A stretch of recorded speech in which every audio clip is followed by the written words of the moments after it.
Hello, it's good to see you today. My Bible is open to Job chapter 32. I invite you to turn there with me if you would. Job chapter 32. Our reading today on Wednesday, February the 16th is actually Job chapter 34. But I wanted to go back and talk a little bit about this new section of the book that begins in chapter 32 with the introduction of a character named Elihu. At this point, we have read in the first two chapters of the book what's happened with Job, the tragedies that has fallen upon him, what's going on behind the scenes with the devil and God, and this presentation of Job from God to the devil to say, no matter what you do to him, he's going to retain his faith and his integrity. And then in the second portion of the book, the second section, which is by far the largest section and the one that we've just recently finished, the section of the discussions, the dialogue, the debates between Job and his three friends about all of these bad things that have happened, their arguments to Job, his counter arguments to them and their accusations about him being wicked and evil and God is simply giving him what he deserves and so forth. But now we come into this next and final section of the book where all of the questions, all of the complaints that Job has given to God are resolved. Now, when I say resolved, I don't necessarily mean answered. There are some things that the book does not answer. There are some questions that Job has that God does not address. There are always, when it comes to issues of suffering and difficulty and trial, there are always questions that go unanswered, and the book of Job is no different.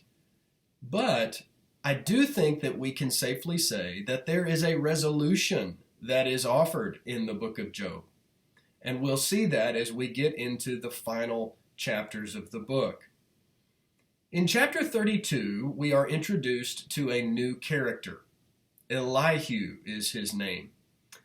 And Elihu, based upon some things that he says and some inferences that we draw, Elihu has apparently been there the entire time that Job and his friends have been speaking together.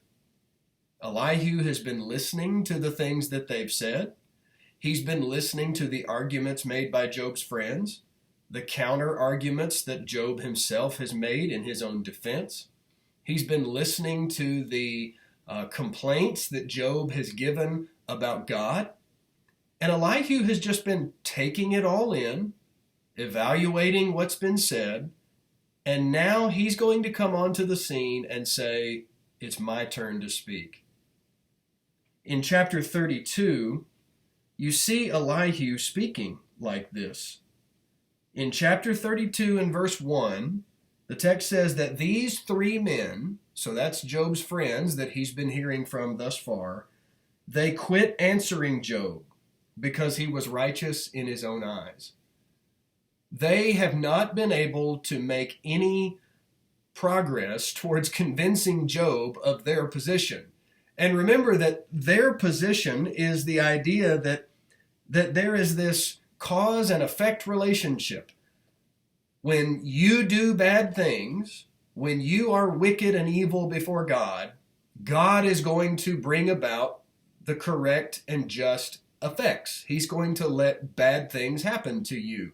And so since these bad things have happened, clearly Job is guilty of sin, and that is what's brought on his suffering. Well, Job has not budged any nearer to their position. In fact, he has simply more firmly entrenched himself in his own, in defense of his own righteousness and integrity. But Job has retained his faith throughout these trials and throughout these slanderous accusations from his friends. He's held on to his faith in God, but I think it's easy for us to say, and I think it's right for us to say, that Job also has some flaws in his own thinking. Job has made some accusations about God's character. Job is saying that God has turned against him, that God is treating him as if he was an enemy, as if he were a sinful and wicked man. God is doing these things to me unjustly. And Job is revealing some weaknesses in his own faith and in his own character here as he's making these accusations. And it's Elihu that's going to come onto the scene in chapter 32, going through chapter 37. Elihu is going to be the one speaking throughout those several chapters, and he's going to correct these statements that Job has made about God. He's going to help Job see that, no, these charges that you have levied against God are not right. They're not true. Now, in chapter 38, which we'll come to soon enough, God himself is going to speak to Job. He's going to give Job what Job asked for several times throughout the book, but particularly at the end of Job's speeches. In chapter 31 and in verse 35, he said, "If only I had someone to hear my case. Let the Almighty answer me. Let my opponent compose his indictment." I want to speak to God. Now, Job has said this several times throughout the book. I want God to hear my complaint. I want him to know what I think about this. And if I just had the chance, I would tell God what I think. I would stand up and defend myself. Well, he's going to get his chance to stand before God. The problem for Job, though, is by the time we get to those chapters when God comes before Job and speaks to him directly, Job has nothing to say. I was reading one commentator who, when talking about Elihu, suggested that Elihu's role in the story is to come along and help Job see what God is going to do at the end of the book.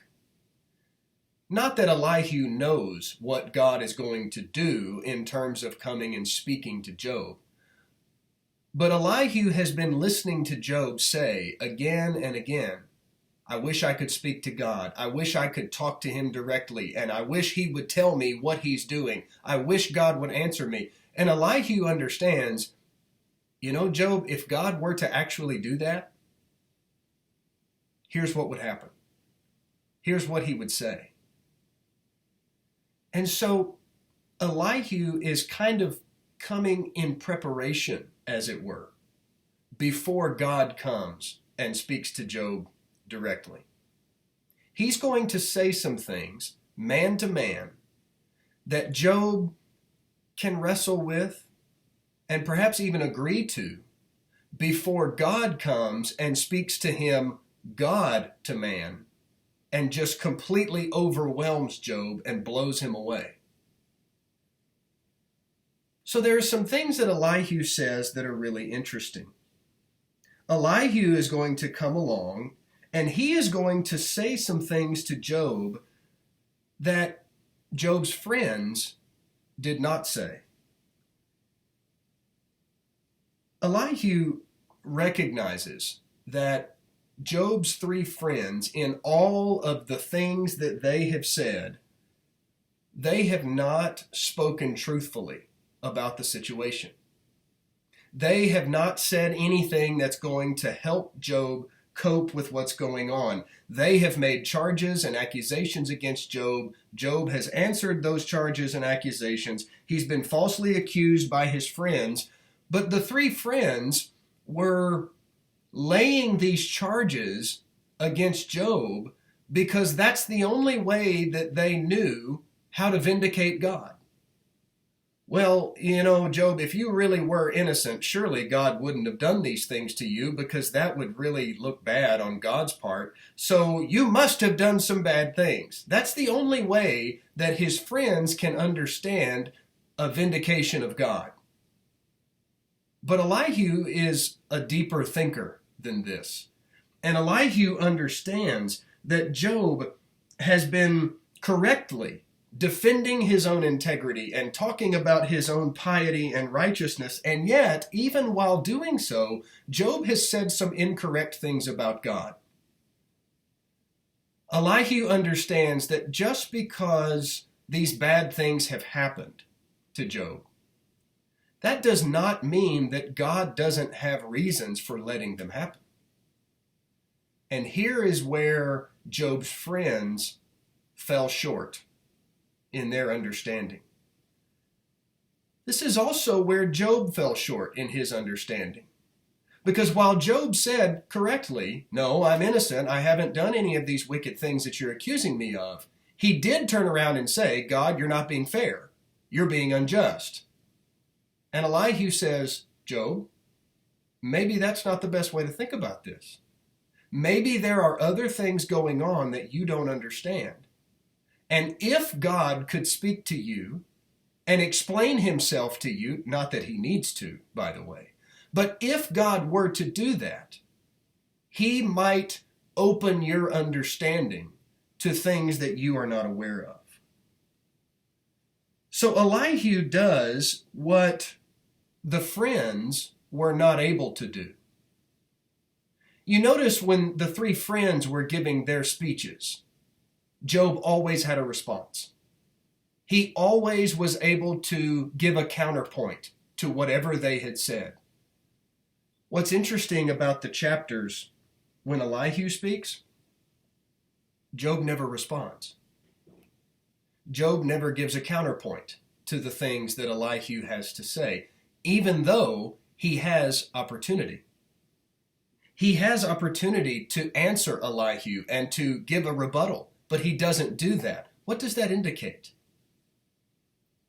Does that not indicate that Elihu is saying some things to Job that make sense?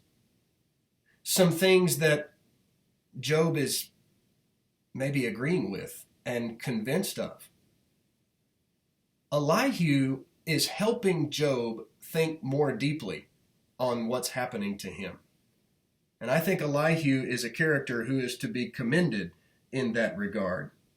So Elihu comes basically in a preparatory kind of fashion to help Job have a softer heart and a better understanding of God and his circumstances, so that when God himself comes later in the book, Job will be much more accepting of the things that God has to say. I read one author who says the book of Job is self-correcting. And I think this is an interesting way to think about this. I think he's right in this. All throughout the speeches between Job's friends and Job himself, their theology, their understanding of God really gets off the rails.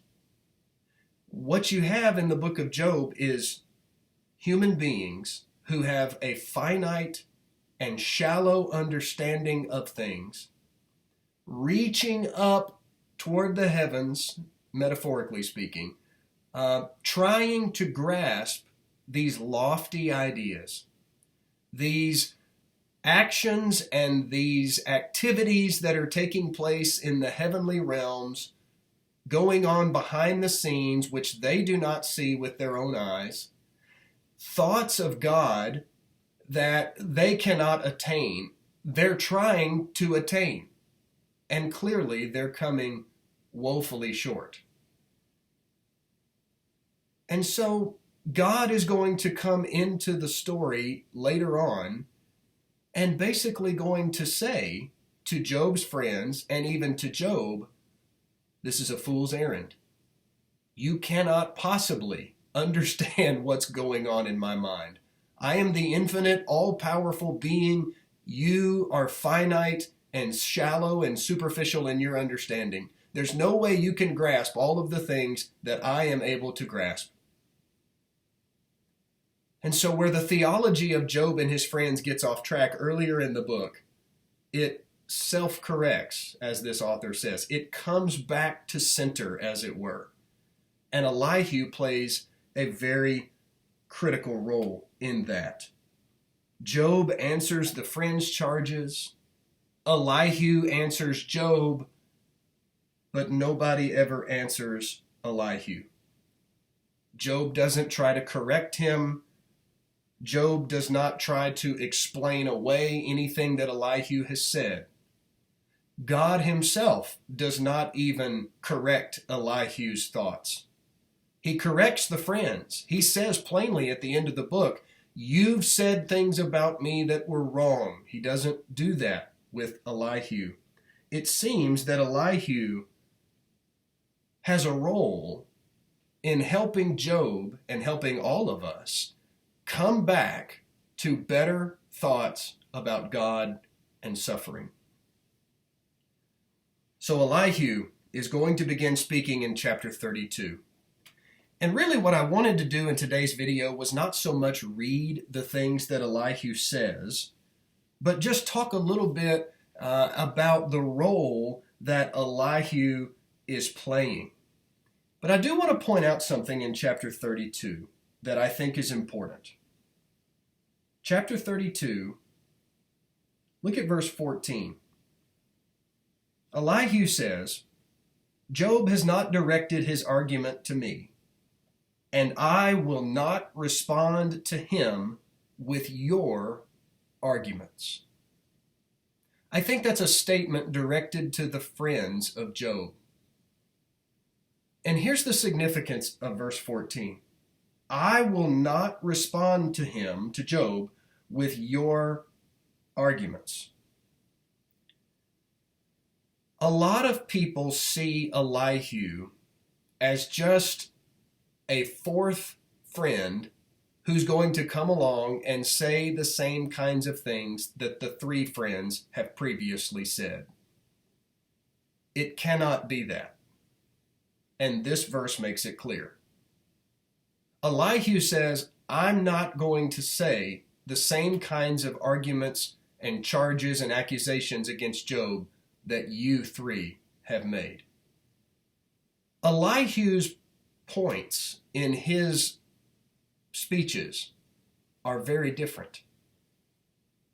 Elihu is not going to say the same things that the friends did. And I think that's important because of all of the things that I've said previously. He is going to have a role that differs from the friends in helping pull Job back to center before God comes and says what he needs to say. So as you think about Elihu and the things that he says, and I hope to do at least one more video about some of the content of what Elihu says, but as you think about him, think about Elihu serving Job in this preparatory kind of fashion, who's going to speak to Job man to man, help condition Job's heart to bring it to a point where he can better understand God when God comes later and speaks to him directly. Thanks for studying with me today.